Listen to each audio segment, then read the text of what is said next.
La femme qui nettoyait le miroir remarqua quelque chose d'étrange. La personne dans le vieux tableau derrière elle semblait avoir bougé. Elle se retourna confuse, se rappelant que le visage de la femme était tourné vers la droite. Mais maintenant il était tourné vers la gauche. En y réfléchissant, elle pensa qu'il était peu probable que le tableau ait pu bouger tout seul, mais que cela devait être une illusion. Cependant, ce qui se passa ensuite fut encore plus bizarre. Dans la chambre de Cathy se trouvait également un tableau ancien similaire, d'une personne tenant une paire de ciseaux et un peigne. Le tableau était un peu une horreur, mais Cathy essaya de l'enlever, sans succès, comme s'il ne s'agissait pas d'un tableau, mais d'une personne. La nuit quand Cathy s'endormit, le bruit de ciseaux se fit soudain entendre à côté d'elle, et dans un cliquetis, les cheveux de Cathy furent inexplicablement coupés. Le lendemain, Cathy se réveilla et constata que la moitié de ses cheveux manquaient. Ses beaux cheveux longs avaient été coupés et abîmés. Cathy pensa que c'était sa sœur espiègle qui lui avait fait une farce. Alors elle la tira du lit et était sur le point de la frapper. Mais Annie arriva juste à temps pour les arrêter. Cathy se plaignit à Annie que sa sœur lui avait coupé les cheveux la nuit dernière pendant son sommeil. Mais elle avait l'air innocente, car elle n'avait rien fait la nuit dernière. Annie savait comment était sa fille cadette. Mais peu importe combien elle essaya d'expliquer, Annie ne la crut pas, et exigea qu'elle s'excuse auprès de Cathy, sans se rendre compte qu'elles avaient toutes les deux eu tort.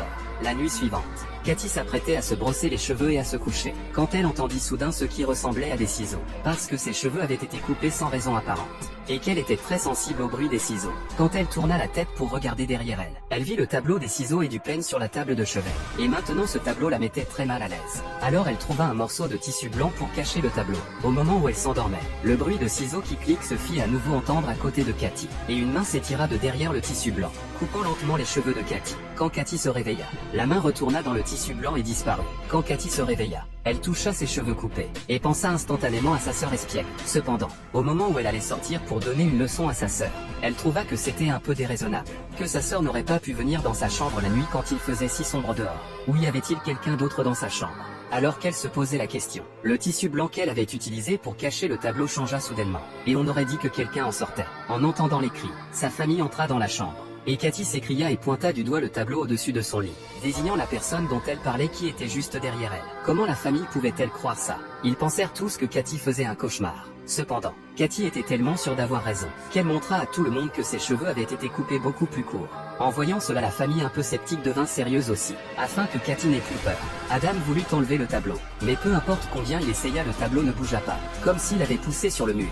Finalement, il fallut toute la force des deux hommes, Adam et Nick, pour retirer le tableau du mur. Ils pensèrent que ce serait la fin de l'histoire. Mais alors des choses encore plus étranges se produisirent. Anne dormait la nuit quand elle entendit quelqu'un courir dans la maison. Au début, elle pensa que c'était sa fille cadette qui ne dormait pas. Mais quand elle sortit de sa chambre pour vérifier, elle vit un enfant sauter dans le tableau. Et ce n'était pas sa fille Lucie, mais la personne du tableau original FF.